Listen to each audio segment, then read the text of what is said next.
ദൈവത്തിൻ്റെ ഏറ്റവും പ്രിയമുള്ളവരെ, അവിടുത്തെ സമാധാനം ഞാൻ ആശംസിക്കുന്നു. ഇന്ന് കർത്താവ് നമുക്ക് നൽകുന്ന ദൂത് വിശുദ്ധ മത്തായി എഴുതിയ സുവിശേഷം 27-ാം അധ്യായം 18-ാം തിരുവചനം. അസൂയ നിമിത്തമാണ് അവർ അവനെ ഏൽപ്പിച്ചു കൊടുത്തതെന്ന് അവൻ അറിഞ്ഞിരുന്നു. അസൂയ കൊണ്ട് മാത്രമാണ് യഹൂദന്മാർ ക്രിസ്തുവിനെ പീലാത്തോസിന് മരണത്തിന് ഏൽപ്പിച്ചു കൊടുത്തതെന്ന് പീലാത്തോസ് അറിഞ്ഞിരുന്നു. എന്നിട്ടും ആ സത്യത്തിന് നേരെ പീലാത്തോസ് കണ്ണടച്ചു. ആ യാഥാർത്ഥ്യം മനസ്സിലാക്കിയിട്ടും അറിയില്ലെന്ന് നടിച്ചു. ഇന്ന് ഈ ദൂത് കേൾക്കുന്ന എൻ്റെ പ്രിയമുള്ളവരെ, ക്രിസ്മസിലേക്ക് നമ്മൾ ഓരോരുത്തരും ഒരുങ്ങുമ്പോൾ നാമും തിരിച്ചറിയണം ഈ സത്യം.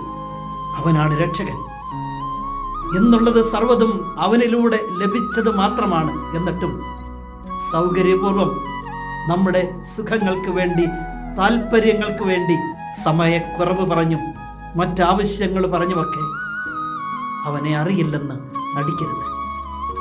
അവനെ മറന്നു കളയരുത്. എന്നെ ഞാനാക്കിയത് ആ പുൽക്കൂടാണ്.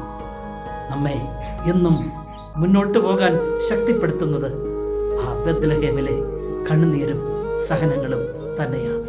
മനസ്സോടെ ആരാധിക്കാൻ ആ സന്നിധിയിലേക്ക് എത്താം. കരുണാമയനായ ദൈവം നമ്മെ എല്ലാവരെയും സമൃദ്ധിയായി അനുഗ്രഹിക്കട്ടെ.